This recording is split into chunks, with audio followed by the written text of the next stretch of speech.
Nakakasilaw ang mga ilaw. Sa harap niya, isang karagatan ng mga mukha na hindi niya makilala.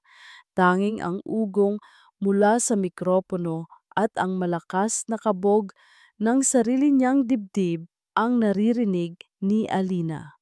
Ang bigat ng medalyang summa cum laude na nakasabit sa kanyang leeg ay tila mas nagpapabigat sa bawat paghinga niya. Ito na iyon, ang sandaling pinaghirapan niya at ng kanyang Lola Lourdes sa loob ng maraming taon. Napalunok siya, ang lalamunan niya'y tila piniga.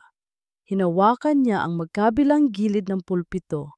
Ang kalyo sa kanyang mga palad ay isang paalala ng hindi mabilang na gabi na ng pag-aaral at araw ng pagtatrabaho. Kayanin mo to, Alina, sabi niya sa sarili, para kay Lola. Dahan-dahan niyang itinuon ang kanyang paningin, hinahanap ang isang pamilyar na muka sa libu-libong naroroon. At doon, sa ikalimang hanay, nakita niya ito. Si Lola Lourdes, nakasuot ng luma nitong bestidang bulaklakin na isinusuot lang sa mga espesyal na okasyon, ang mga matay nangingilid na sa luha habang nakangiti. Sa tabi ng kanyang lola may isang bakanteng upuan, para sana sa isang ina na hindi niya nakilala at para sa isang ama na hindi niya alam kung sino. Biglang bumalik sa kanyang alaala ang isang eksena mula sa elementarya. Pinagtatawanan siya ng kanyang mga kaklase dahil ang sapatos niya na ilang beses nang tinahi ni Lola Lourdes ay bumuka na naman ang swelas. Napayuko na lang siya noon, pinipigilan ang mga luhang nagbabadyang pumatak. Ngayon, nakasuot siya ng bagong sapatos na pinag-ipunan nilang dalawa. Simple lang ito pero buo, matibay.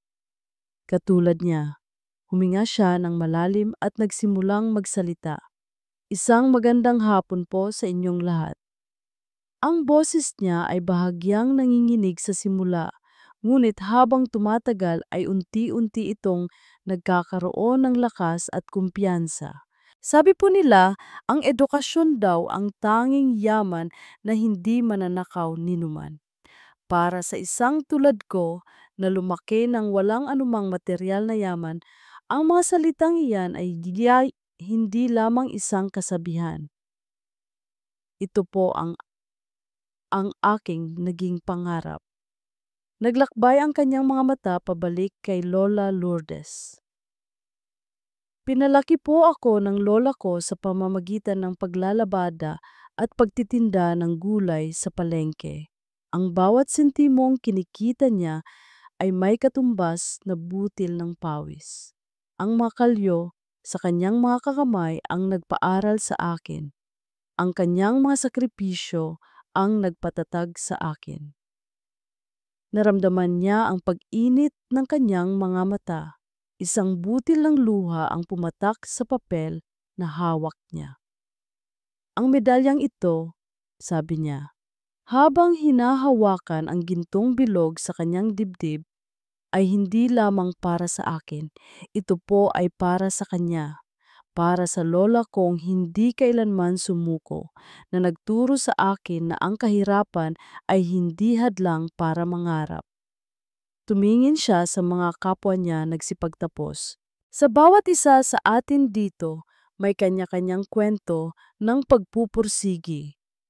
Naway gamitin natin ang ating mga natutunan hindi lamang para sa sarili, kundi para sa mga taong nagsakripisyo para sa atin.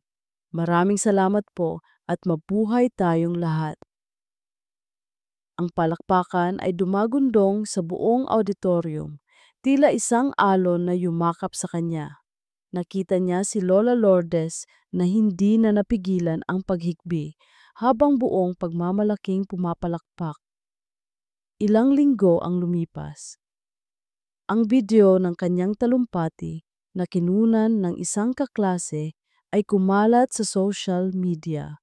Libo-libo ang nag-share, daan-daang libo ang nanood, ngunit para kay Alina, ang buhay ay nagpatuloy tulad ng dati. "Alina anak, pakidalangan itong 1 kilong kamatis kay Aling Nena." Sigaw ni Lola Lourdes mula sa kanilang maliit na pwesto sa palengke. "Opo la," sagot niya habang maingat na inilalagay ang mga kamatis sa isang supot. Kahit sikat na ngayon ang kanyang mukha sa internet, para sa mga suki ng kanilang pwesto, siya pa rin si Alina, ang masipag na apo ni Lola Lourdes na laging nakangiti. At para sa kanya, iyon ang mas mahalaga. Habang naglalakad siya pabalik, narinig niya ang mahinang pagring ng kanyang luma at gasgas ng cellphone. Isang unknown number ang tumatawag. Madalas ay hindi niya ito sinasagot, iniisip na baka isa lang itong maling numero o telemarketer. Ngunit sa hindi malamang dahilan, pinindot niya ang answer button. "Hello po," sagot niya habang sumisigaw ang isang tinderang malapit sa kanya. "Sino po sila?" "Hello, may I speak with Miss Alina Reyes?" Tanong ng isang boses ng babae sa kabilang linya. Formal ito at malumanay, tila galing sa ibang mundo kumpara sa ingay ng palengke. "Ako po ito. Bakit po?" tanong ni Alina, habang humihinto sa isang gilid para makarinig ng mas maayos. "Good afternoon, Miss Reyes. My name is Cynthia from the Human Resources Department of Vilena Corporation." Napakunot ang noo ni Alina. Vilena Corporation, ang pinakamalaki at pinakaprestihiyosong kumpanya sa buong bansa. Baka nagkamali lang ito ng numero. "Po, Vilena Corporation po." Pag-uulit niya, puno ng pagtataka. "Yes, ma'am.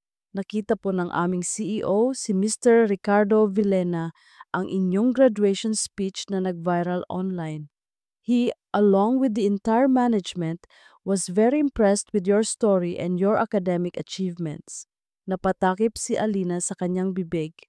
Ang puso niya ay nagsimulang tumibok namang ng sobrang bilis. Hindi ito totoo. Isa itong panaginip. "Miss Reyes, are you still there?" Opo, nandito pa po ako. Sorry po," mabilis niyang sagot. "The reason I'm calling is that we would like to invite you for an interview.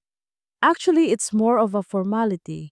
We'd like to offer you a position in our marketing department." Sa sandaling iyon, tila huminto ang mundo ni Alina. Ang ingay ng palengke ay biglang nawala. Ang tanging naririnig niya ay ang mga salitang nagmula sa kabilang linya. "Isang trabaho sa Vilena Corporation."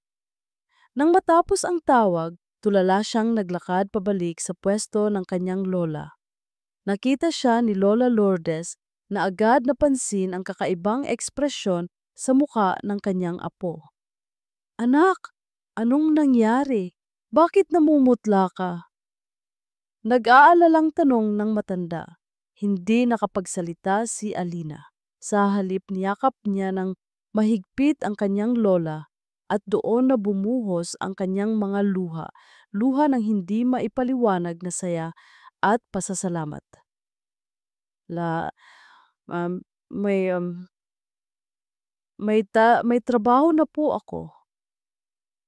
Makalipas ang 1 linggo, nakatayo si Alina sa harap ng isang nagtataasang gusali na gawa sa salamin at bakal. Sa itaas, nakaukit sa pilak ng mga letra ang pangalang Vilena Corporation.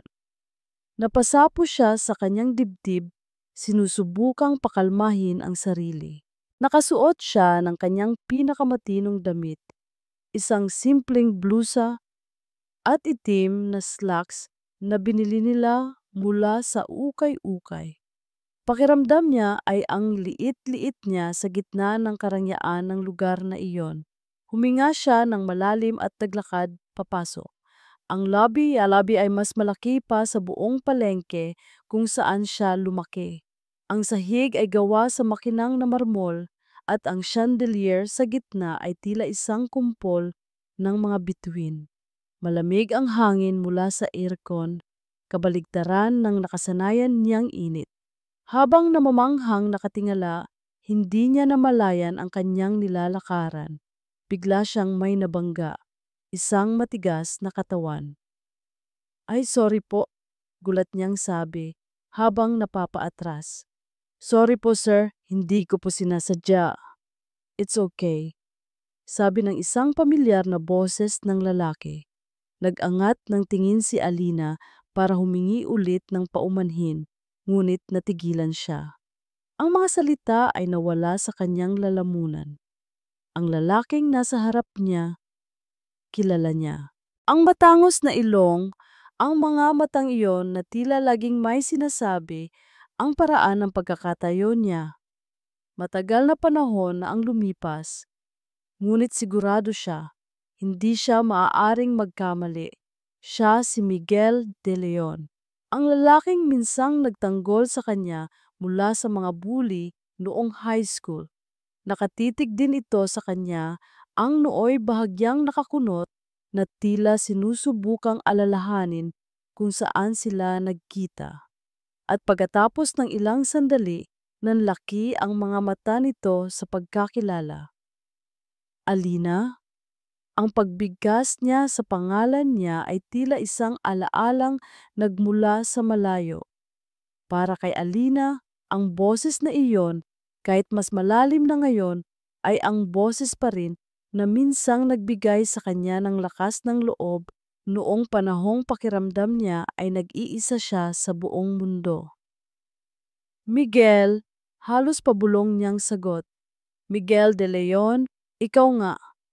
Isang malawak na ngiti ang sumilay sa mga labi ni Miguel at biglang lumiwanag ang buong labi. Ang kaba na kanina pa bumabalot sa dibdib ni Alina ay bahagyang napawi, napalitan ng isang pamilyar na init. Wow! Anong ginagawa mo rito?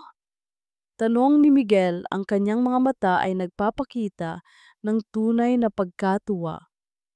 Don't tell me, dito ka na magtatrabaho? Tumango si Alina, isang maliit na ngiti ang nagsisimulang mabuo sa kanyang mga labi. Oo, ngayon ang unang araw ko sa marketing department. Talaga? Grabe ang liit ng mundo, sabi ni Miguel, napapailing na tila hindi makapaniwala.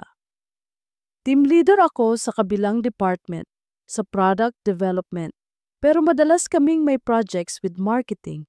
So, magkikita pala tayo lagi. Pakiramdam ni Alina ay namumula ang kanyang mga pisngi. Ang ideyang makikita niya araw-araw ang lalaking ito ay nagdulot ng kakaibang kiliti sa kanyang tiyan.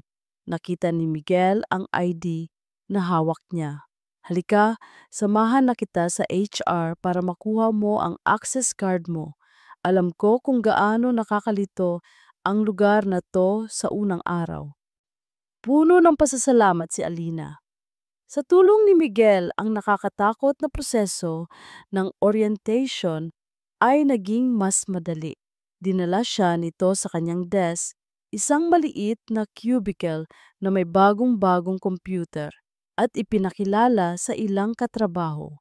Sa buong umaga, si Miguel ang naging gabay niya, ang kanyang anino na nagbibigay sa kanya ng seguridad.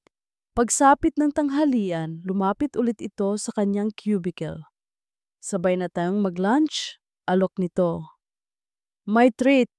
Welcome to Vilena Corp! Sa malawak na kafeterya ng kumpanya, naupo sila sa isang mesa malapit sa bintana. Ang ngiti ay hindi maalis sa mga labi ni Alina habang nagkukwentuhan sila.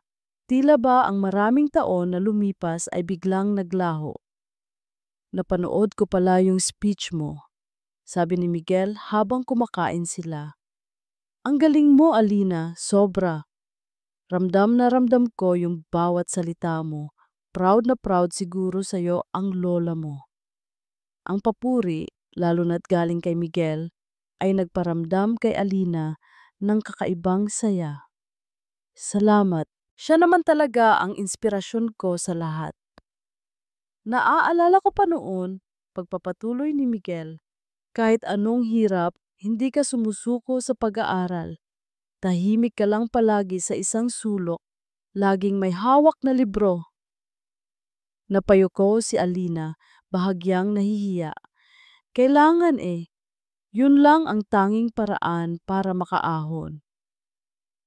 Tama ka dyan. Tumango si Miguel at sa isang saglit, isang anino ng kalungkutan ang dumaan sa mga mata nito. Ngunit agad din itong napalitan ng ngiti. Anyway, ang importante, nandito ka na ngayon. Pinatunayan mo sa kanilang lahat na nagkamali sila. Alam ni Alina kung sino ang tinutukoy ni Miguel na sila. Ang mga kaklase nilang laging nang aapi sa kanya at ang grupo ng mga babaeng laging nakapalibot sa pinakasikat na babae sa kanilang batch noon. Habang nagtatawanan sila sa isang lumang alaala, isang matangkad na anino ang tumabon sa kanilang mesa. Miguel, darling, I was looking for you.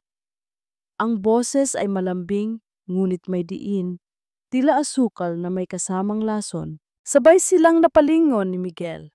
Nakatayo sa tabi nila ang isang babaeng napakaganda. Nakasuot ito ng isang mamahaling red dress na bumabagay sa perpekto nitong katawan. Ang buhok nito ay alon-alon at ang makeup nito ay walang kapintasan. Sa unang tingin, mukha itong isang artista. Ngunit nang magtama ang mga mata nila ni Alina, naramdaman niya ang isang pamilyar na lamig. Ang mga matang iyon, mapanuri, mapagmataas, umas at puno ng pangmamaliit. Biglang nanuyo ang lalamunan ni Alina. Ang masayang kilig na nararamdaman niya kanina ay biglang naglaho, napalitan ng matinding kaba. Isabela, sabi ni Miguel, ang ngiti sa kanyang mukha ay bahagyang nawala. Si Alina pala, bago nating kasama sa marketing. Alina, si Miss Isabela Montoya, ang ating marketing director. Ikinawit ni Isabela ang kanyang braso sa braso ni Miguel sa paraang napaka-possessive. Tiningnan niya si Alina mula ulo hanggang paa. At naramdaman ni Alina na tila hinuhusgahan ang bawat hibla ng kanyang pagkatao mula sa simpleng blusa hanggang sa mumurahing sapatos. Yes, the new hire, sabi ni Isabela. Ang nangiti ay hindi umabot sa kanyang mga mata. Narinig ko nga ang tungkol sa'yo. You're the one with the sub-story. Naramdaman ni Alina ang pag-iinit ng kanyang muka. Welcome to the team. Pagpapatuloy ni Isabela, ang bawat salita ay may pahiwatig ng sarkasmo. Sana lang ang galing mo sa entablado ay madala mo rin sa trabaho.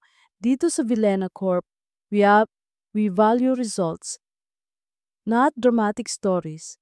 Tandaan mo yan, lalo na't bago ka pa lang. Pagkasabi noon, hinila na niya si Miguel. Come darling, may meeting pa tayo. Walang nagawa si Miguel kundi magpaalam kay Alina sa pamamagitan ng isang tingin na puno ng paghingi ng paumanhin. Naiwan si Alina sa mesa, mag-isa. Ang pagkain sa kanyang plato ay biglang nawalan ng lasa. Ang babaeng iyon, hindi niya makakalimutan. Siya si Isabela Montoya, ang reyna ng kanilang batch, ang kinatatakutan ng lahat at ang dating girlfriend ni Miguel. Ang multo ng kahapon ay nagbalik at ngayon ito ang kanyang magiging boss. Samantala, sa pinakamataas na palapag ng gusali sa isang opisina na kasinlaki ng isang bahay, nakaupo si Don Ricardo Villena sa likod ng kanyang malaking mesa. Ang kanyang mga mata ay nakatutok sa screen ng kanyang computer. Sa screen, muling pinapanood ang talumpati ni Alina Reyes. Ito na marahil ang ikasampung beses niyang pinanood ito ngayong araw. Sa bawat salita na binibitawan ng dalaga, tila isang patalim ang tumutusok sa kanyang puso. Pinalaki po ako ng lola ko, isang ina na hindi niya nakilala at para sa isang ama na hindi niya alam kung sino. Pinindot niya ang pause, napapikit siya ng mariin. Ang mukha ng dalaga, ang hugis ng kanyang mga mata, ang kanyang determinasyon, lahat ay isang masakit na paalala ng babaeng minahal niya at iniwan maraming taon na ang nakalipas. Posible kaya? Pinindot niya ang intercom sa kanyang mesa. Cynthia, pumasok ka. Ilang sandali lang ay pumasok na ang kanyang matagal ng executive assistant. Sir? Hindi inalis ni Don Ricardo ang kanyang tingin sa nakapos na imahe ni Alina. Ang kanyang boses ay garalgal at puno ng emosyon na matagal na niyang ikinubli. Gusto kong alamin mo ang lahat, lahat-lahat tungkol kay Alina Reyes. Pagsapit ng hapon, habang nag-aayos na si Alina ng kanyang mga gamit para umuwi, tumunog ang notification sa kanyang computer. Isang bagong email. Galing kay Isabela Montoya. Subject: Urgent. Project Proposal. Binuksan niya ito. Sa loob, isang napakaikling mensahe. Gusto kong makita sa mesa ko ang isang kumpletong marketing proposal para sa bagong produkto natin. Kasama ang budget analysis at competitor study. Kailangan ko yan bukas na bukas bago mag 9 a.m. No excuses. Nanlaki ang mga mata ni Alina. Isang proposal na karaniwang ginagawa ng isang buong team sa loob ng isang linggo, ipinapagawa sa kanya ng mag-isa at kailangan sa loob ng wala pang 18 oras. Ito ay isang imposibleng gawain. Napayuko si Alina at napahawak sa kanyang noo. Huminga siya ng malalim. Ngayon, sigurado na siya. Hindi ito isang simpleng pagsubok sa trabaho. Ito ay isang deklarasyon ng giyera. Hindi maalis sa isip ni Miguel ang nangyari kanina sa cafeteria.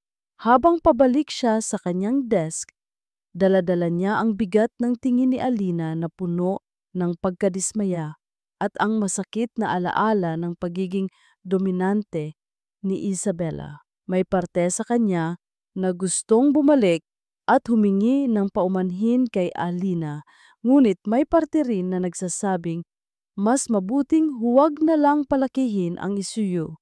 Ito ang palagi niyang problema pagdating kay Isabela, ang pag-iwas sa gulo. Isang kahinaan na matagal na niyang bitbit. Lumipas ang buong hapon.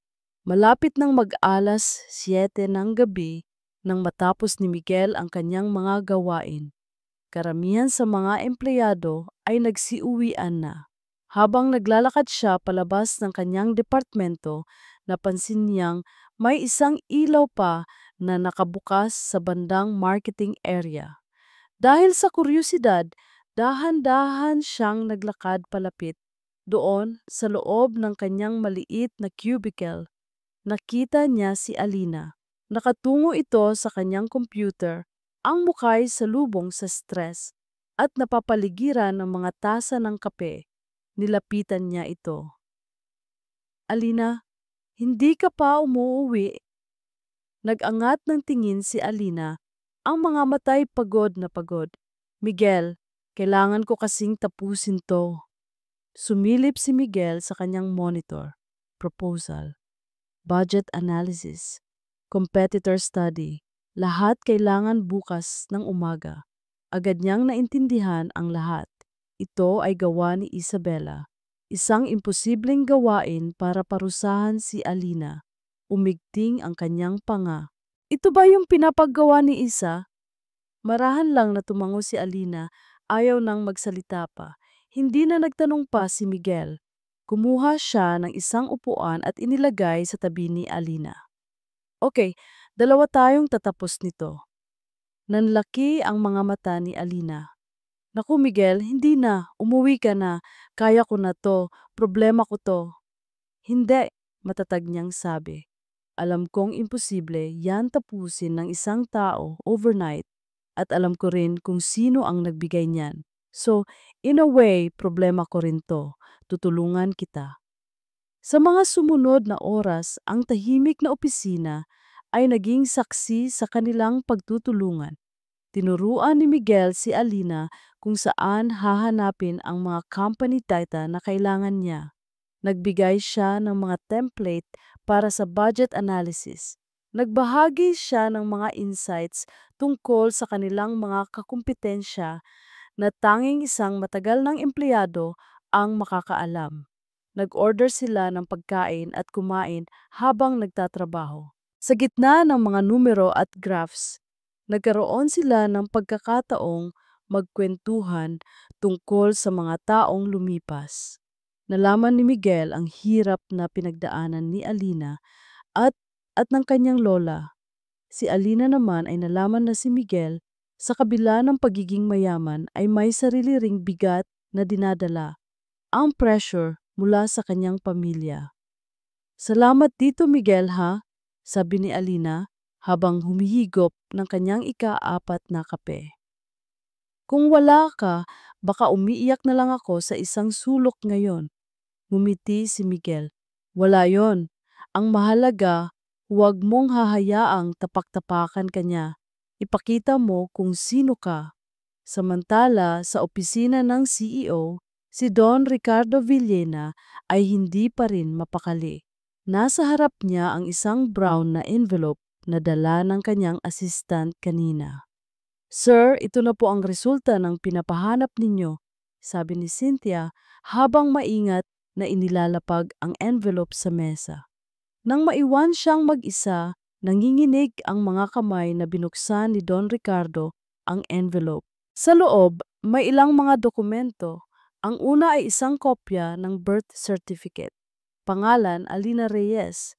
Pangalan ng ina, Amelia Reyes. Napapikit siya, Amelia. Ang pangalang iyon. Kasunod noon ay isang luma at kupas ng litrato. Isang litrato ni Amelia nakangiti habang karga ang isang sanggol na may mga matang kamukhang kamukha ng mga mata ni Alina. Kinumpirma nito ang lahat. Si Alina, ang anak niya, ang anak nilang dalawa ni Amelia. Isang malalim na pagsisisi ang bumalot sa kanyang pagkatao. Kinuha niya ang kanyang telepono at nagdial ng isang numero na matagal na niyang kinabisado ngunit hindi kailanman tinawagan. Nagring ito ng ilang beses bago may sumagot. Hello? Isang boses ng matandang babae. Si Lourdes. Lourdes, ako to, si Ricardo. Garalgal niyang sabi. Isang sandaling katahimikan ang sumunod. Pagkatapos ang boses sa kabilang linya ay naging malamig na tila yelo. Wala tayong dapat pag-usapan. At ibinaba nito ang telepono. Natulala si Don Ricardo. Hawak ang teleponong wala ng tunog. Ang pader na itinayo niya sa paligid ng kanyang puso sa loob ng 20 taon ay nagsimulang gumuho. Kinabukasan, sa conference room, ipinipresenta ni Alina ang kanyang proposal. Sa kabila ng ilang oras lang na tulog, ang kanyang boses ay matatag at puno ng kumpiyansa. Ang kanyang mga slides ay propesyonal at ang kanyang data ay kumpleto. Pinapanood siya ni Miguel mula sa isang sulok, isang maliit na ngiti ng paghanga ang nasa kanyang mga labi. Nakita niya ang reaksyon ni Isabela, ang mga matay nanlilisik sa galit. Ang pangay umigting, ngunit wala itong masabing anuman. Walang maipipintas sa trabaho ni Alina. Nang matapos ang presentation, lahat ay pumalakpak. Si Alina ay nakahinga ng maluwag. Pagod ngunit masaya, naglakad si Alina palabas ng gusali, pagsapit ng hapon. Pakiramdam niya ay kaya niyang harapin ang anumang ibato sa kanya ng mundo. Habang naglalakad siya sa sidewalk, isang makintab at itim na luxury car ang biglang huminto sa kanyang harapan, hinaharangan ang kanyang daan. Bumaba ang bintana sa backseat. Sa loob, nakaupo ang isang lalaking pamilyar sa kanya mula sa mga company profile. Nakasuit ito at ang kanyang mga mata ay puno ng mga emosyong hindi maintindihan ni Alina. Ito si Don Ricardo Villena, ang may-ari ng buong kumpanya, ang pinakamakapangyarihang tao sa gusaling iyon, at nakatingin ito diretso sa kanya. Alina Reyes, sabi nito, ang boses ay mababa at seryoso. Pwede ba tayong mag-usap? Nakatitig lang si Alina sa mukha ni Don Ricardo Villena. Ang hangin sa loob ng mamahaling sasakyan ay malamig, ngunit pinagpapawisan ang kanyang mga kamay. Bakit siya kinakausap ng CEO? Dahil ba sa presentation kanina o dahil sa gulo na idinulot ni Isabela? Libo-libong tanong ang naglalaro sa kanyang isipan. Huwag kang mag-alala, hindi ito tungkol sa trabaho, sabi ni Don Ricardo, na tila nababasa ang nasa isip niya. May gusto lang akong pag-usapan na mas personal, kung okay lang sa'yo. Dahil sa paggalang at takot na rin, wala siyang nagawa kundi tumango. Dinala siya ni Don Ricardo sa isang maliit at tahimik na coffee shop malayo sa mata ng mga tao. Umupo sila sa isang sulok. Habang naghihintay ng kanilang order, pinagmasdan ni Alina ang lalaking nasa harap niya. Ang pinakamakapangyarihang negosyante sa bansa ay hindi mapakali. Ang mga kamay nito ay bahagyang nanginginig habang hawak ang tasa ng kape. Magaling ang ginawa mo kanina sa presentation, panimula nito. Salamat po, sir. Magalang niyang sagot. Nakikita ko sa iyo ang determinasyon. Pagpapatuloy nito, ang mga matay nakatitig sa kanya ng malalim. Mana ka sa, mana ka sa nanay mo. Natigilan si Alina. Po, kilala niyo po ang nanay ko? Isang mapait na ngiti ang gumuhit sa mga labi ni Don Ricardo. Si Amelia, siya ang pinakamabuti at pinakamatapang na babaeng nakilala ko. Naramdaman ni Alina ang biglang pagkirot ng kanyang puso. Bihira niyang marinig ang pangalan ng kanyang ina. Tanging si Lola Lourdes lang ang nagkukwento tungkol dito at ngayon naririnig niya ito mula sa isang estranghero. Paano niyo po siya nakilala? Tanong niya. Ang boses ay halos pabulong. Huminga ng malalim si Don Ricardo. Tumingin ito sa kanya diretso sa mga mata at sa isang iglap nakita ni Alina ang hindi masukat na kalungkutan at pagsisisi. Alina, sabi nito, ang boses ay nanginginig. Hindi kami basta magkakilala. Minahal ko siya at ikaw ang naging bunga ng pagmamahalan naming iyon. Huminto ang pag-ikot ng mundo ni Alina. Ang tunog ng mga kutsara't tinidor sa paligid, ang mahinang musika, ang usapan ng mga tao, lahat ay naglaho. Tanging ang mga salita ni Don Ricardo ang umalingaw-ngaw sa kanyang isipan. Ako ang iyong ama, Alina. Sa isang sandali, hindi niya naproseso ang narinig. Pagkatapos, isang tawa ang kumawala sa kanyang mga labi. Isang tawang mapait at walang saya. Nagbibiro po ba kayo, sir? Sabi niya habang umiiling. CEO po kayo ng Villena Corporation. Baka po nagkakamali lang kayo ng tao. Marami pong Alina Reyes sa mundo. Umiling si Don Ricardo, ang sakit ay malinaw na nakikita sa kanyang mukha. Hindi ako nagkakamali. Ang nanay mo ay si Amelia Reyes. Ipinanganak ka sa Santa Teresita General Hospital 22 years ago. Mayroon kang maliit na nunal sa likod ng iyong kaliwang tainga, katulad ng sa akin. Natigilan si Alina. Walang sino man ang nakakaalam tungkol sa nunal na iyon maliban sa kanya at kay Lola Lourdes. Ang katotohanan na tila isang malaking alon ay biglang humampas sa kanya. Ang tawa niya ay napalitan ng panginginig. Ang pagkalito ay napalitan ng galit. Tumayo siya. Ama, ulit niya, ang bawat pantig ay puno ng hinanakit. Nasaan po kayo noong pinagtatawanan ako ng mga kaklase ko dahil butas ang sapatos ko? Nasaan po kayo noong kailangan kong magtrabaho bilang katulong para lang may pambayad ako sa matrikula? Nasaan po kayo noong halos hindi na makatayo sa pagod ang lola ko para lang mapakain ako? Ang kanyang boses ay tumaas, puno ng 22 taon ng pinigil na sakit at pangungulila. Nangingilid na ang kanyang mga luha, hindi dahil sa lungkot, kundi dahil sa matinding galit. Ngayong nakatayo na ako sa sarili kong mga paa, ngayong maayos na ang lahat, bigla kayong lilitaw at sasabihing, ama ko kayo. Umiling siya, isang butil ng luha ang pumatak mula sa kanyang mata. Huli na po kayo, sir. Huling-huli na, wala po akong ama. Pagkasabi noon, tinalikuran niya si Don Ricardo na naiwang tulala at wasak sa kanyang kinauupuan. Mabilis siyang naglakad palabas ng coffee shop, hindi pinapansin ang mga taong nakatingin sa kanya. Takbo lang siya ng takbo, walang patutunguhan, hanggang sa sumakay siya ng jeep pauwi.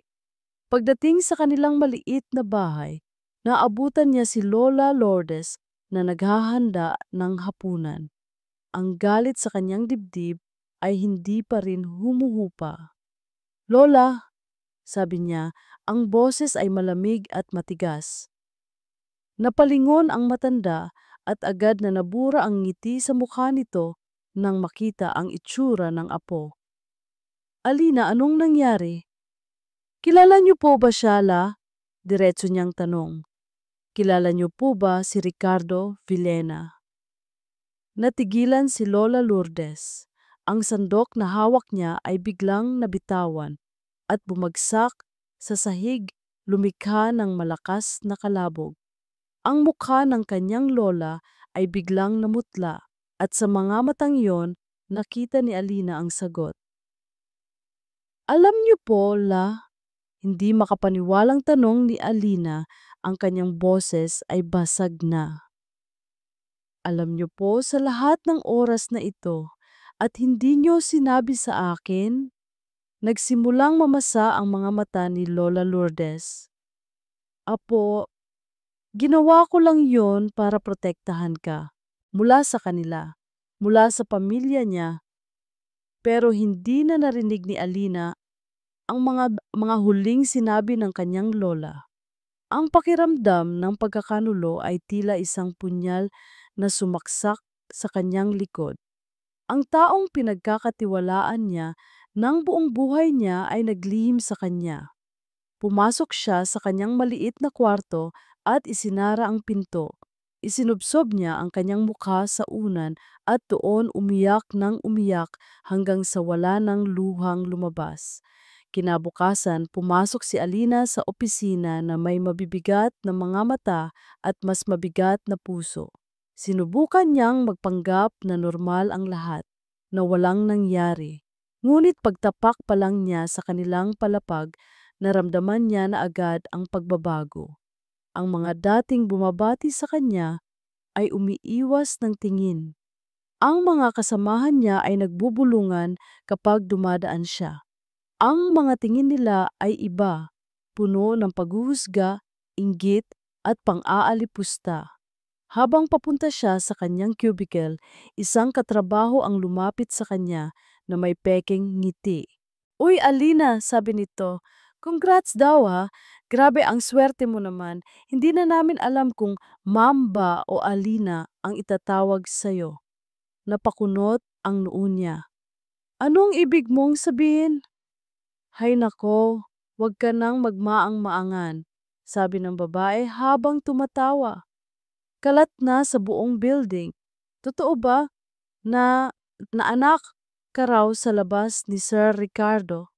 Mula sa bintana ng kanyang opisina sa pinakamataas na palapag, tanaw ni Don Ricardo ang buong syudad.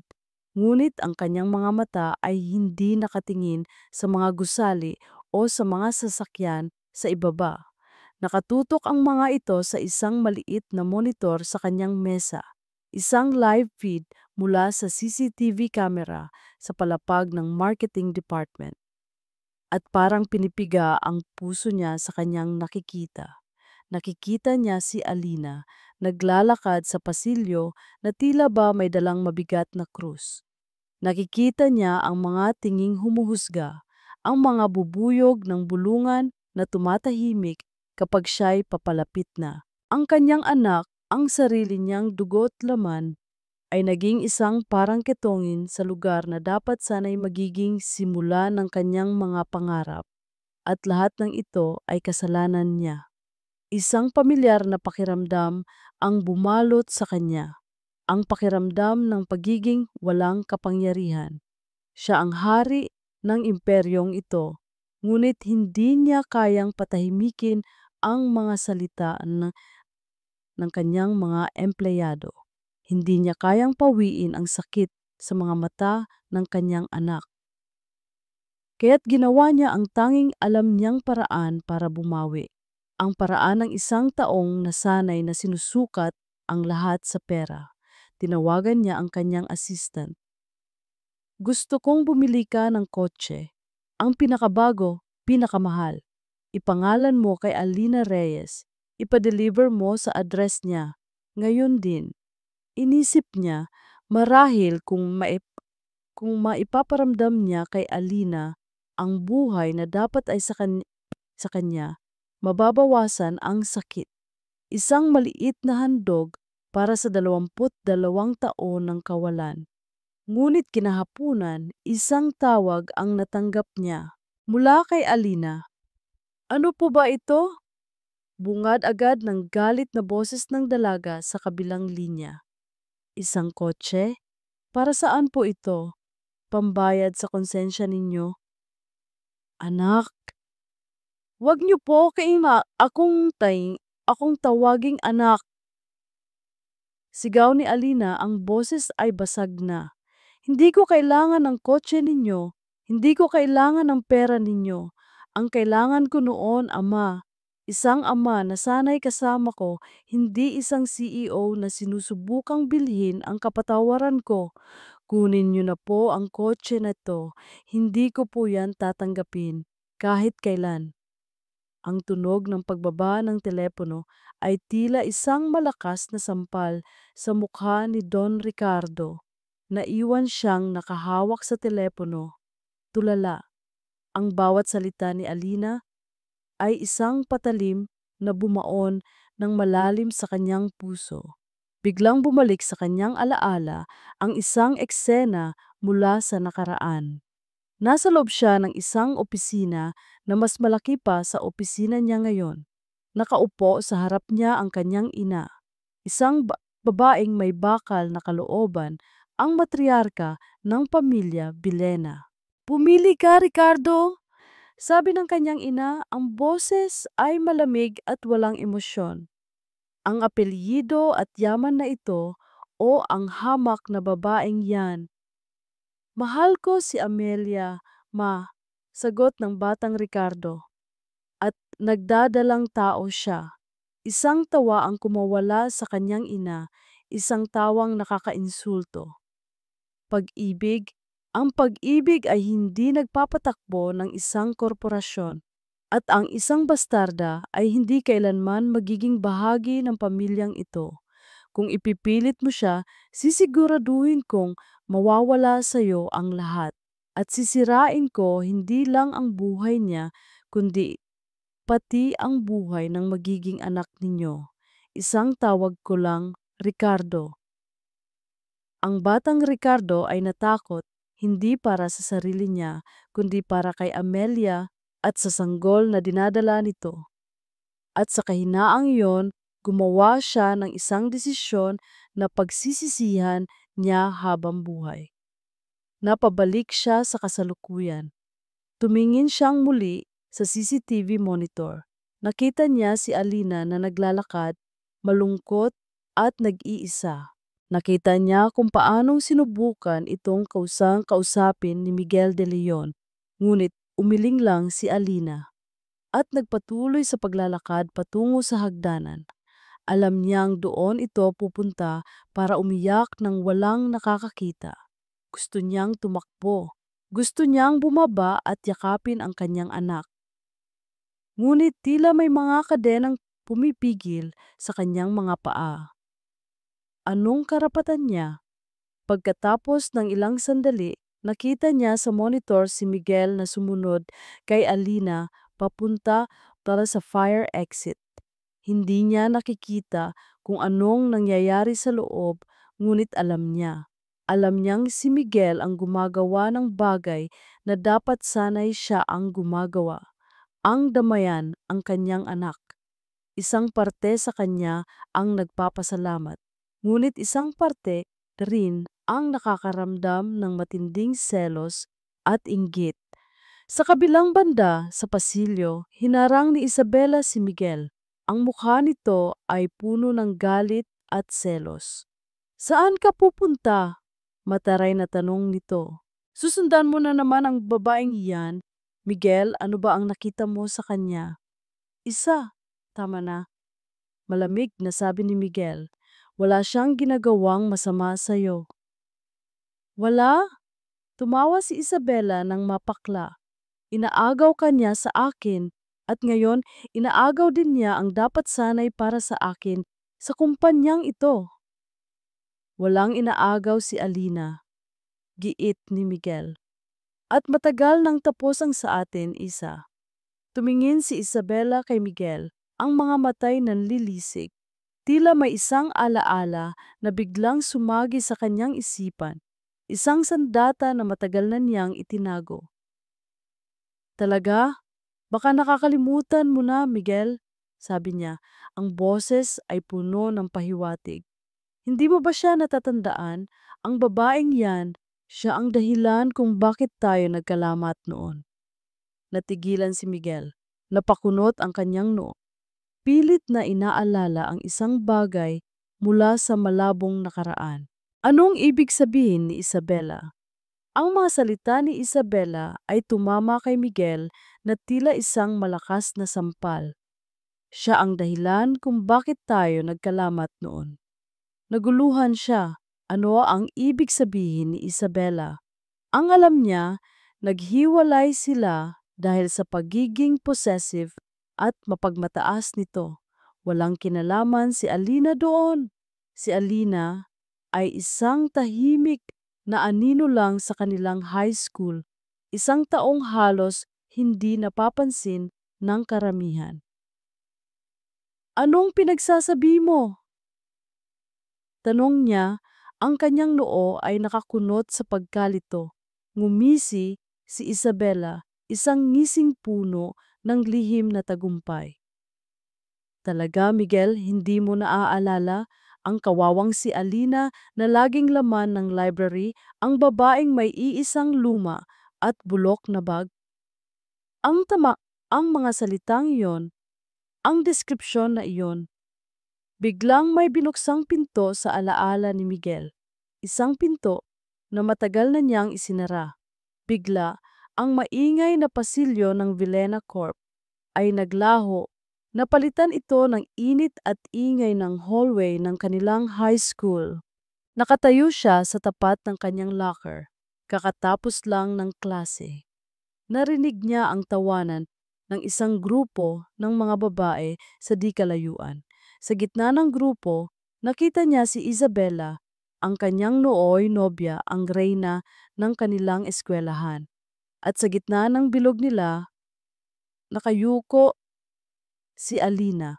Hawak ni Isabela ang luma at punit-punit ng bag ni Alina. Ano bang laman nito, ha? Mga lumang libro? O baka naman mga tira-tirang pagkain? Sabi ni Isabela habang ang kanyang mga alipores ay nagtatawanan. Hindi umiimik si Alina. Nakayukom lang ang kanyang mga kamao sa kanyang tagiliran. Hindi na nakatiis si Miguel noon. Nilapitan niya ang grupo. Isabela, tama na yan, sabi niya, ang boses ay matigas. Ibalik mo sa kanya ang bag niya. Gulat na napalingon si Isabela sa kanya.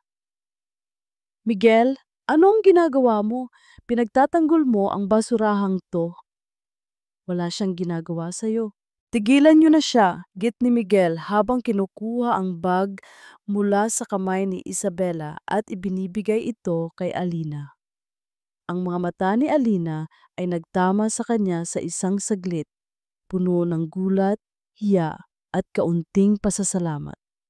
Pagkatapos ay mabilis itong tumakbo palayo. Naiwan si Miguel na kaharap si Isabela na ngayon ay galit na galit. Bakit mo ginawa yun? Pinahiya mo ko sa harap ng lahat dahil lang sa isang hamak na yan. Yun ang unang beses na nag-away sila ng malala. Ang unang lamat sa kanilang perpektong relasyon. Napabalik si Miguel sa kasalukuyan. Ang kanyang pagkalito ay napalitan ng isang nakakagulat na realisasyon. Pagkatapos ay isang bumabangong galit, si Isabela.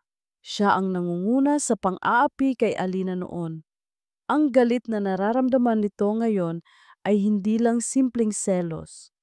Ito ay isang galit na nag-ugat pa sa nakaraan. Isang galit dahil minsan ipinagtanggol niya ang tama laban dito. Tumingin siya kay Isabela. Ang kanyang mga mata ay puno ng pagkadismaya at galit. Ikaw pala. Hindi man lang nagulat si Isabela. Sa halip, itinaas nito ang kanyang baba, puno ng pagmamataas. Walang bahid ng pagsisisi. Oo, ako nga. Pag-amin nito na may kasamang hamon sa kanyang mga mata. At ano ngayon? Ipagtatanggol mo na naman siya? Ang kaawa-awang anak sa labas? Hindi na nakapagsalita si Miguel. Tinalikuran na lang niya ito. Ang babaeng minsan niyang inakalang kilala niya ay isa palang halimaw. At ngayon, ang halimaw na iyon ay muling naghahanap ng bibiktimahin. Kinahapunan, habang abala ang lahat, sinimulan na ni Isabela ang kanyang pinakatusong plano. Lumapit siya sa desk ng isang kasamahan na nagngangalang Leo, isang lalaking baon sa utang at matagal nang naiinggit sa posisyon ng iba. Leo, sabi ni Isabela habang inilalapag ang isang makapal na sobre sa mesa nito. May ipapagawa ako sa iyo. Isang simpleng-simple lang. At pagkatapos nito, kalimutan mo na ang mga problema mo sa pera. Habang si Miguel ay abala sa kanyang sariling trabaho at habang si Alina ay lumabas para mag-lunch, isinagawa na ni Leo ang utos. Maingat niyang ginamit ang computer ni Alina na naiwang naka-unlock. Sa ilang click lang, nagpadala siya ng isang email na may naka-attach na confidential file, ang buong plano para sa kanilang bagong produkto. Ang email ay ipinadala sa isang peking account na agad namang ipinasa ang impormasyon sa isang email address ng Montoya Holdings, ang kumpanya ng pamilya ni Isabela at ang pinakamalaking karibal ng Vilena Corp. Pagkalipas ng isang oras, sumiklab ang gulo. Isang emergency meeting ang ipinatawag ni Don Ricardo, kasama ang lahat ng department heads, kabilang na si Miguel at Isabela. May problema tayo, sabi ni Don Ricardo. Ang kanyang muka ay seryoso at madilim. Kakakontak lang sa atin ng Montoya Holdings. Inaalok nila ang ating mga kliyente ng isang produktong halos kapareho ng ilalabas natin sa mas mababang presyo. May nag-leak ng impormasyon. Isang collective gasp ang narinig sa buong kwarto. Sinisiyasat na ng IT department ang lahat, pagpapatuloy ni Don Ricardo, at base sa kanilang paunang investigasyon, huminto ito at tumingin sa mga papel na hawak niya. Ang email ay nagmula sa computer ng isang empleyado sa marketing. Napatingin ang lahat kay Isabela, ang direktor. Ngunit umiling lang ito, ang muka ay nagpapakita ng pekeng pag-aalala. Sir, may isa lang po tayong bagong empleyado sa team. Sabi ni Isabela, ang boses ay pununo ng pait. At base sa login records, ang email ay naipadala mula sa kanyang terminal. Sa oras ng kanyang lunch break, napatayo si Miguel. Imposible, hindi magagawa ni Alina yan. Bakit Miguel? Dahil gusto mo siya? Ganti ni Isabela. Ang ebidensya ay ebidensya. Tumingin si Don Ricardo kay Miguel pagkatapos ay sa report. Ang kanyang mukha ay nagpapakita ng matinding pagtatalo sa loob niya.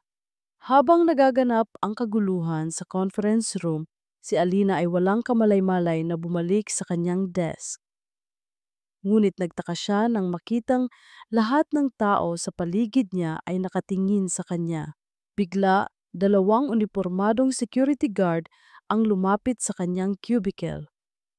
Miss Alina Reyes? Tanong ng isa, ang boses ay formal at walang emosyon.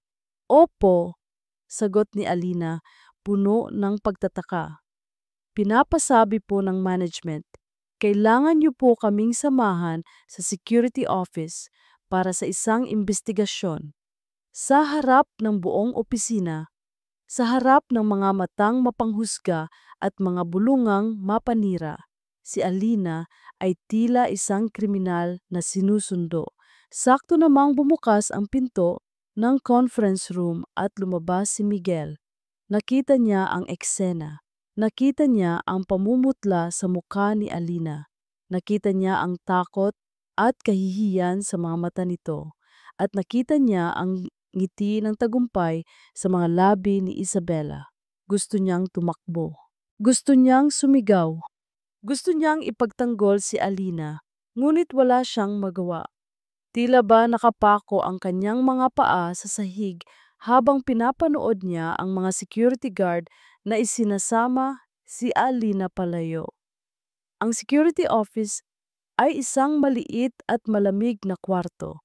Walang bintana, tanging isang mesa at 3 upuan lang ang laman. Para kay Alina, pakiramdam niya ay nasa loob siya ng isang kulungan. Sa harap niya, 2 lalaki mula sa management at isang IT specialist ang sunod-sunod na nagtatanong. Ang mga tanong ay paulit-ulit, paikot-ikot, lahat ay nagtuturo sa iisang konklusyon. Siya ang may kasalanan. Miss Reyes, inuulit ko, may iba pa bang gumamit ng computer mo kanina? Wala po, ako lang po. Pero ang email ay nagmula sa terminal mo. Paano mo yan maipapaliwanag? Hindi ko po alam. Paulit-ulit na sagot ni Alina. Ang boses ay nanginginig na. Wala po akong pinadalang ganoong email. Maniwala po kayo sa akin. Ngunit ang mga tingin nila ay puno ng pagdududa. Isang baguhan. Isang anak sa labas. Para sa kanila, siya ang pinakamadaling pagbintangan. Isang convenient scapegoat. Pagkatapos ng halos 2 oras na pagtatanong, sinabi sa kanya ang desisyon. Suspended ka, Miss Reyes, habang nagpapatuloy ang investigasyon. Sabi ng isa sa mga manager, ang boses ay walang anumang emosyon. Kailangan mong ibigay ang iyong ID at access card. Bawal kang pumasok sa premises ng kumpanya hanggat hindi ka namin tinatawagan. Ang mga salitang iyon ay tila isang hatol ng kamatayan. Ang pangarap na ilang linggo pa lang niyang natitikman ay bigla na lang binawi sa kanya. Tulala siyang lumabas ng kwarto, dala-dala ang isang maliit na kahon na naglalaman ng kanyang mga personal na gamit. Habang naglalakad siya palabas ng gusali, ramdam niya ang bawat tingin na nakatutok sa kanya. Ang mga bulungan ay mas malakas na ngayon, puno ng paninisi. Para siyang isang kriminal na ipinaparada sa harap ng madla. Nang makalabas siya sa lobby, Doon na bumagsak ang kanyang mga luha.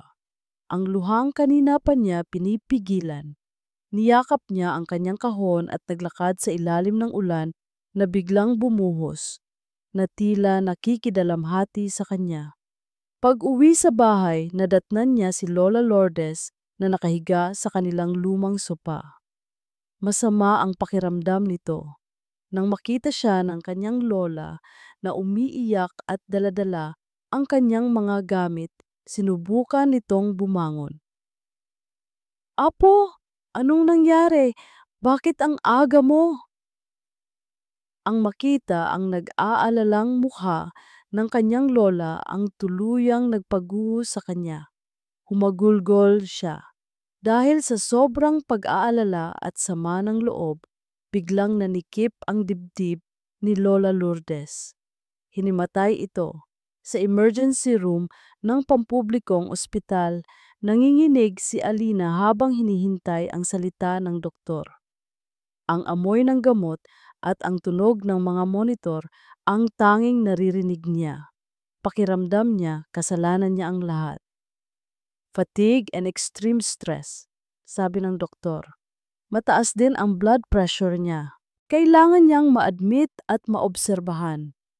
Gumuho ang mundo ni Alina. Hindi lang ang kanyang trabaho at reputasyon ang nawala. Ngayon, pati ang kalusugan ng pinakamamahal niyang lola ay nasa panganib dahil sa kanya. Kinagabihan, habang nakaupo siya sa tabi ng kama ng natutulog niyang lola, isang anino ang lumapit sa kanya. Si Miguel. "Alina," mahinang tawag nito. "Nalaman ko sa isang kaopisina natin ang nangyari. Kumusta na si Lola Lourdes?" Tumingin lang si Alina sa kanya, ang mga matay blanco at walang buhay. "Umalis ka na, Miguel," sabi niya. Ang boses ay malamig at pagod. "Alina, hindi ako naniniwala sa kanila. Alam kong hindi mo yon magagawa. Tutulungan kitang..." "Tulungan?" Putol ni Alina. Isang mapait na tawa ang kumawala sa kanya.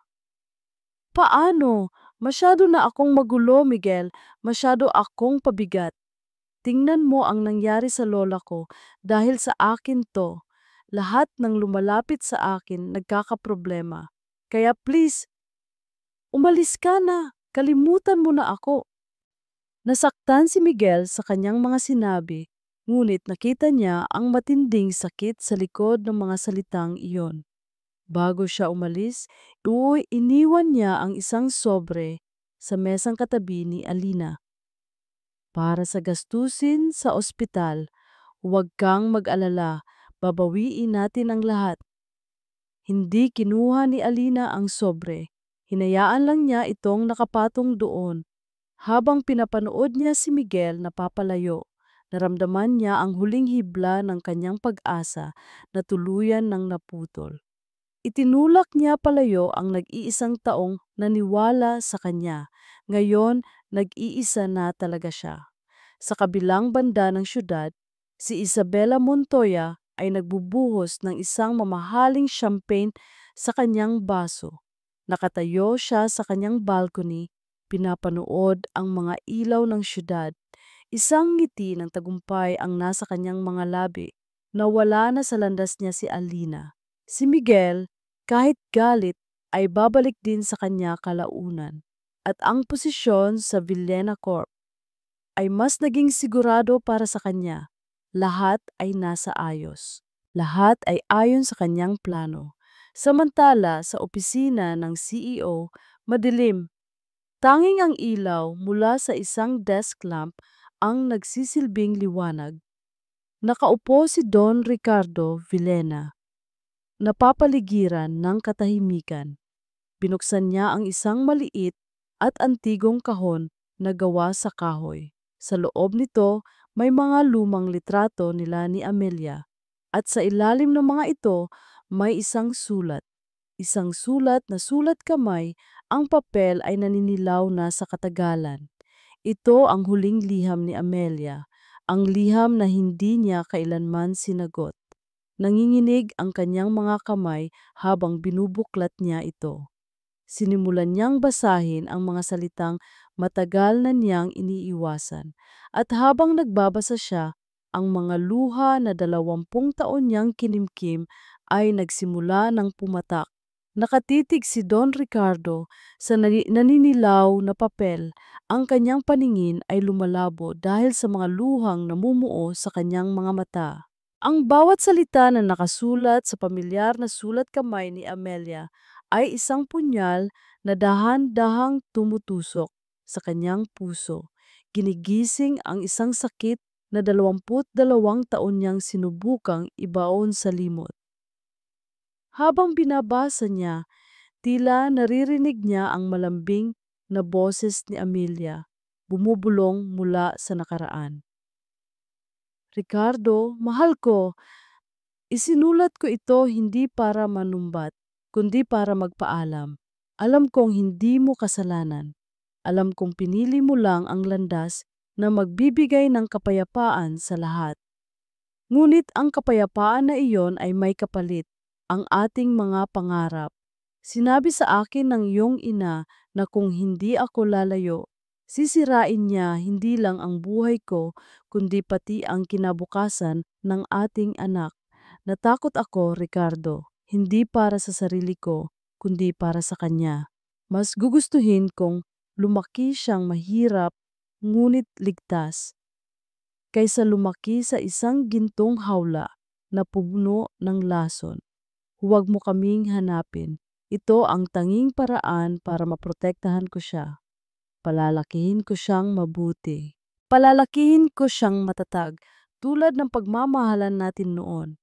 At balang araw, sana mapatawad mo ako sa pag-alis ko. At sana mapatawad mo rin ang iyong sarili. Nagmamahal, Amelia.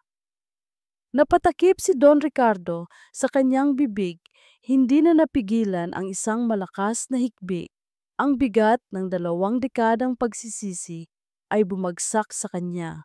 Ang larawan ng umiiyak na si Alina, ang larawan ng nahimatay na si Lola Lourdes, ang mga salita sa liham, lahat ay nagsama-sama, nag-aapoy sa loob niya.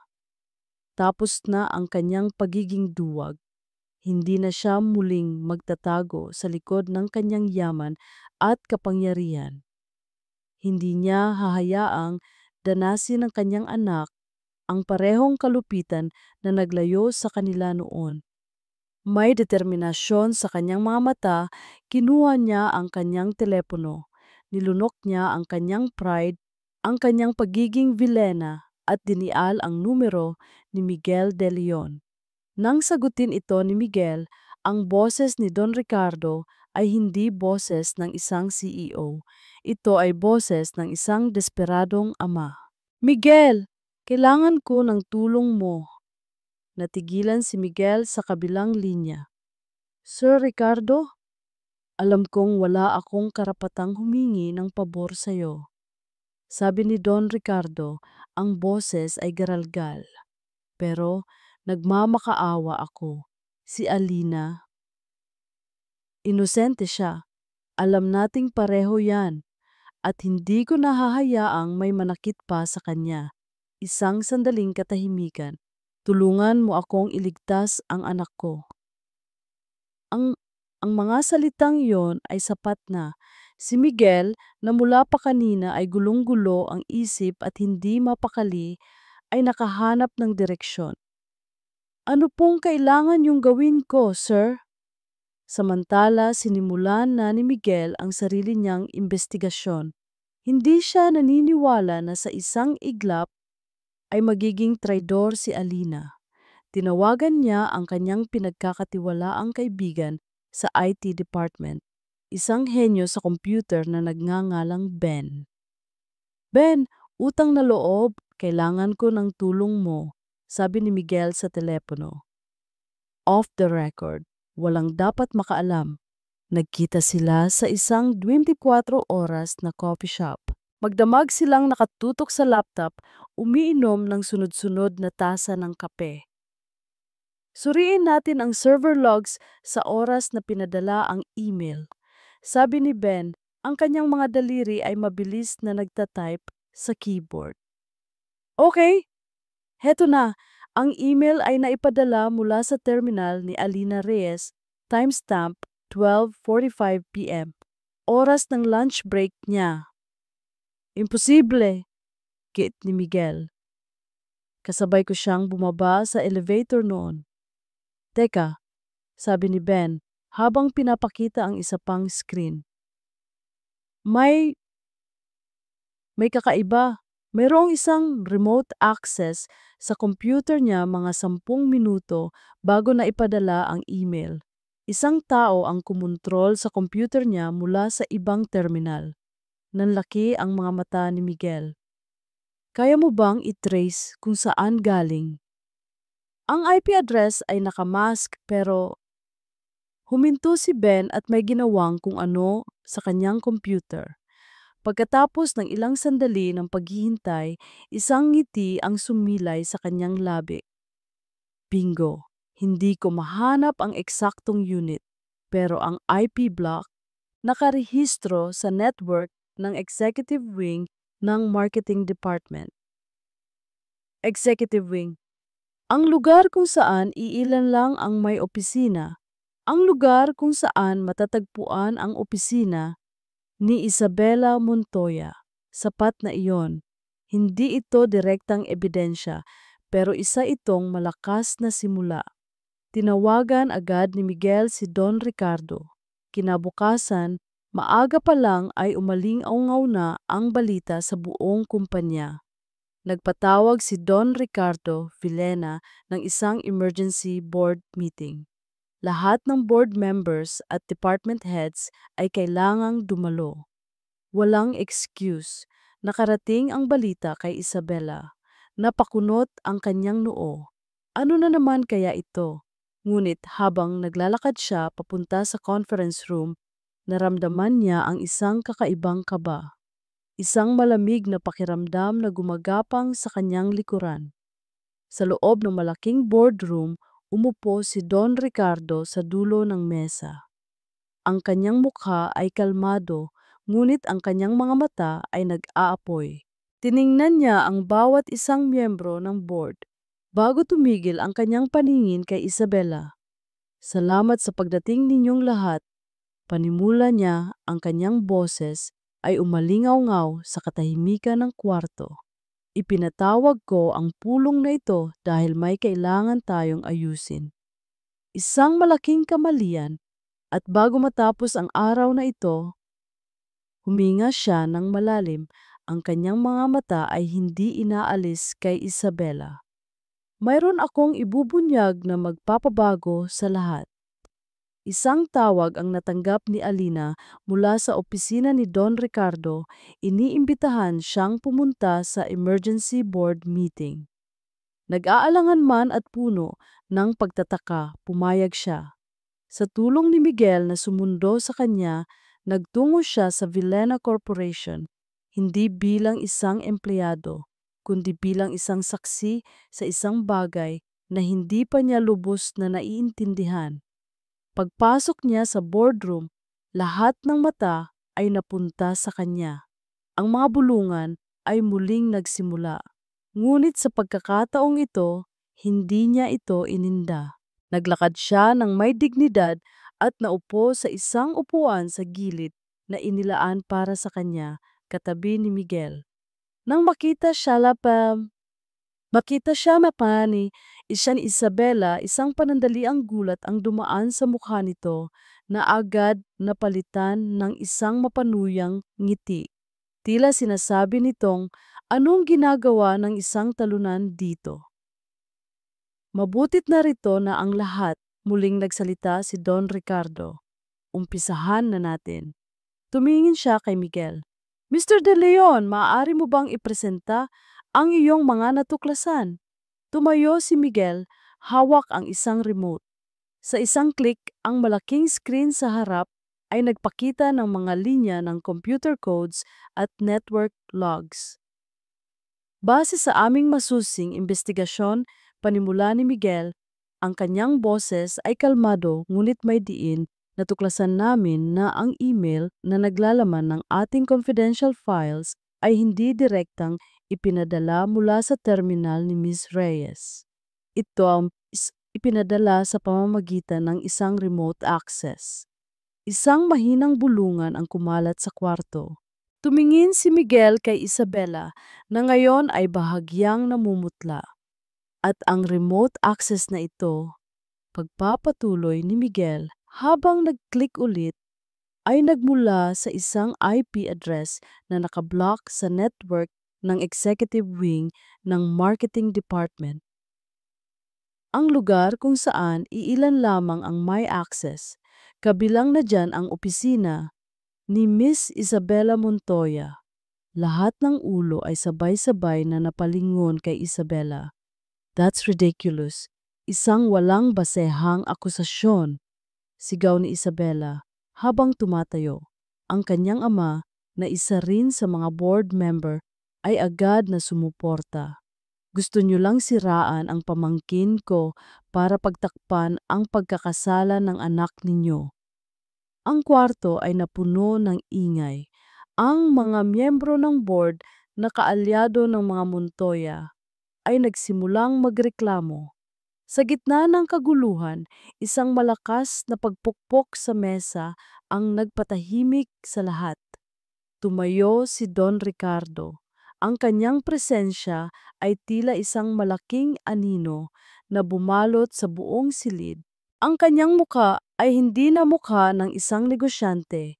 Ito ay mukha ng isang ama na handang ipaglaban ang kanyang anak. Tama na, sabi niya, ang kanyang boses ay mababa. Ngunit dumadagundong, hindi ito tungkol sa mga IP address. Ito ay tungkol sa katotohanan. Naglakad siya mula sa dulo ng mesa, papunta sa gitna. Huminto siya sa likuran ni Alina. Oo, anak ko si Alina.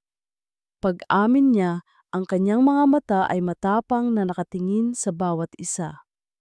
At ikinararangal ko siya, pero ang pinakamalaking pagkakamali ko ay ang pag-iwan sa kanya 22 taon na ang nakalipas.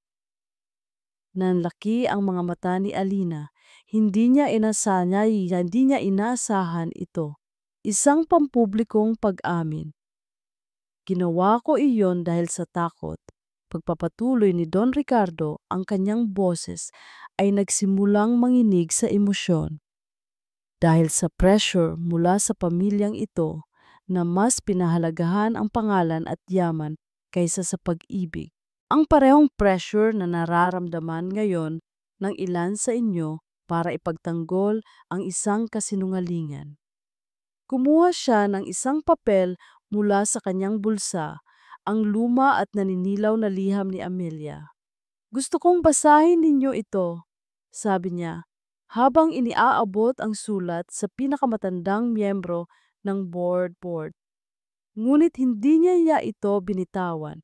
Sa halip, nagsalita siya, ang kanyang mga mata ay nakatitig sa kawalan, na tila binabasa ang mga salita mula sa kanyang puso. Binigkas niya ang ilang linya mula sa liham, ang tungkol sa pag-iwan ni Amelia para protektahan ang kanilang anak mula sa isang pamilyang malupit. Ang tungkol sa pagpili sa isang buhay na simple ngunit ligtas. Habang nagsasalita siya, ang bawat salita ay tila isang dagok na nagpapatahimik sa buong kwarto. Ang istorya ay hindi na tungkol sa isang corporate espionage.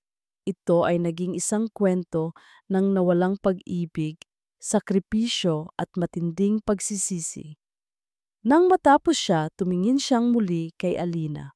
Ang kanyang mga mata ay puno ng luha. Patawarin mo ako, anak, sabi niya.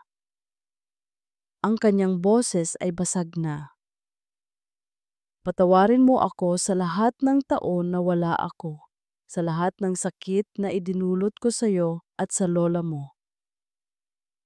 Si Alina, na kanina patahimik, ay hindi na rin napigilan ang pagpatak ng kanyang mga luha.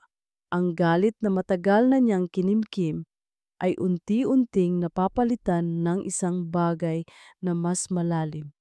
pag-unawa.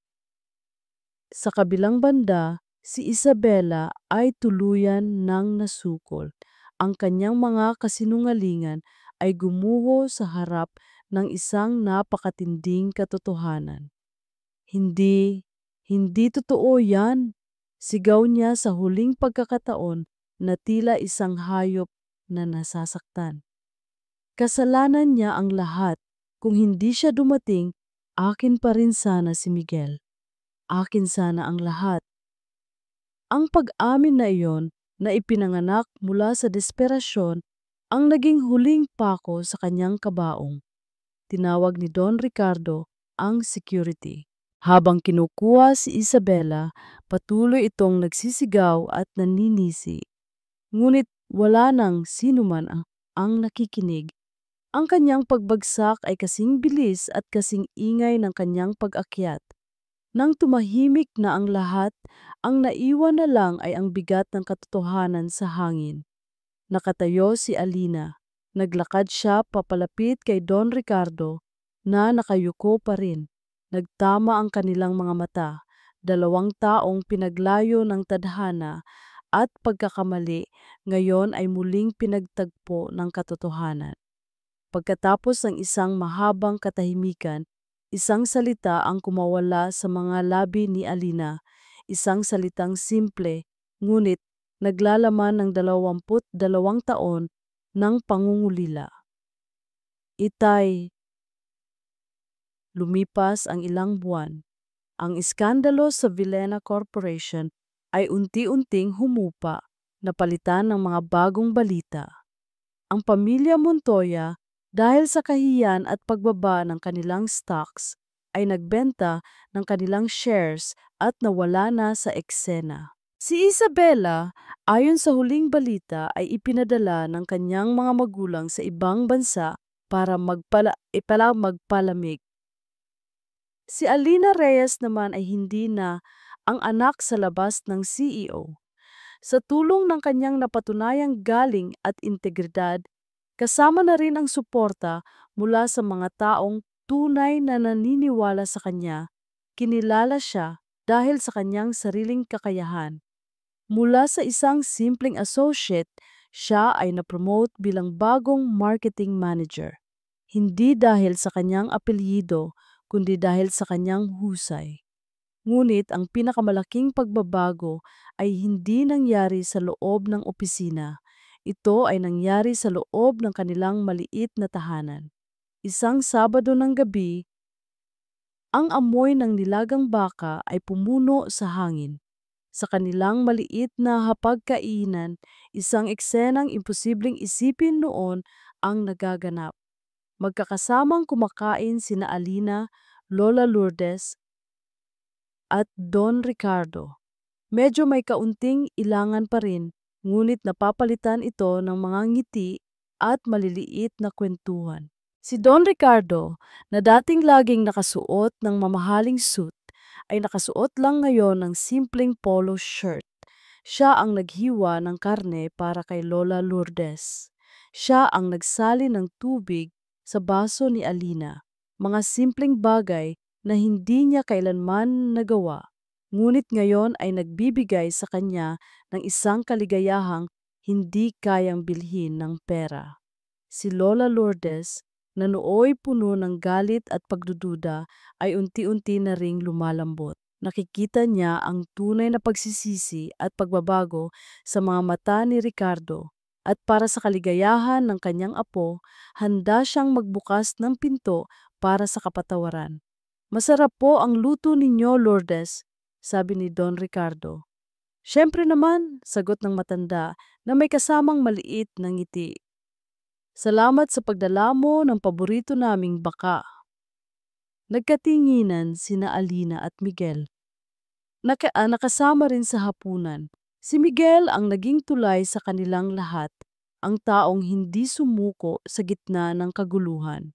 Pagkatapos ng hapunan, habang naghuhugas ng pinggan sina Alina at Lola Lourdes, naupo ang dalawang lalaki sa kanilang maliit na sala. "Hindi ko alam kung paano kita pasasalamatan, Miguel," sabi ni Don Ricardo. Wala po yun, sir. Ginawa ko lang po ang tama, sagot ni Miguel. At para na rin po kay Alina.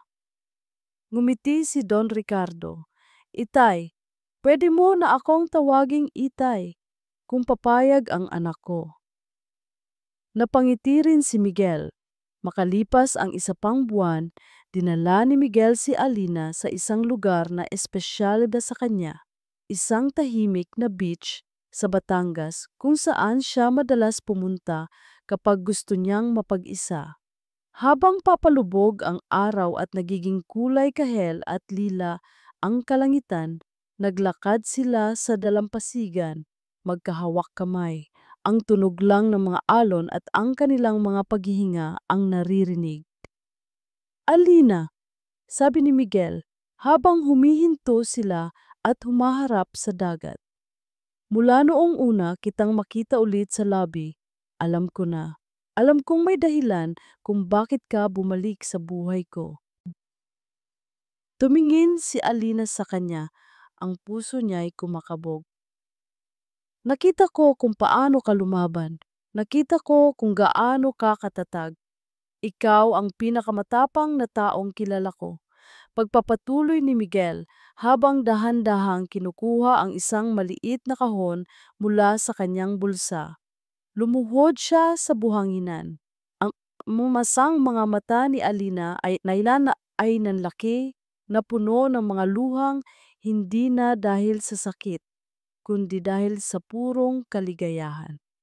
Sa harap ng dagat at ng papalubog na araw na ito, sabi ni Miguel, ang kanyang boses ay nanginginig sa emosyon. Gusto kong itanong, Alina Reyes, mahal ko, papakasalan mo ba ako? Hindi na kailangan pang magsalita ni Alina.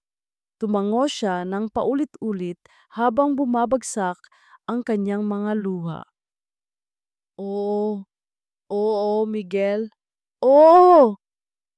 Isinuot ni Miguel ang singsing sa kanyang daliri. Tumayo ito at niyakap siya ng mahigpit. At sa ilalim ng papalubog na araw, hinalikan niya ito, isang halik na naglalaman ng lahat ng kanilang pinagdaanan at nangangako ng isang kinabukasang puno ng pag-ibig at pag-asa. Nakatayo sa dalampasigan, yakap ang lalaking pinakamamahal niya, napatingin si Alina sa malawak na karagatan. Ang kanyang paglalakbay ay mahirap at puno ng sakit. Ngunit sa huli, natagpuan niya ang lahat ng kanyang hinahanap.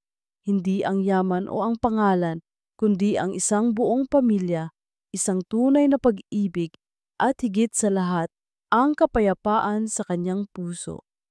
Nahanap na niya ang kanyang tahanan. Habang naglalakad sila pabalik, hawak ang kamay ni Miguel, may isang huling pag-iisip na sumagi sa isip ni Alina. Ang kwento niya ay hindi kwento ng isang prinsesang iniligtas ng isang prinsipe. Ito ay kwento ng isang mandirigma na natutong iligtas ang kanyang sarili at sa kanyang paglalakbay natagpuan ang isang kapwa mandirigma na handang lumaban sa tabi niya.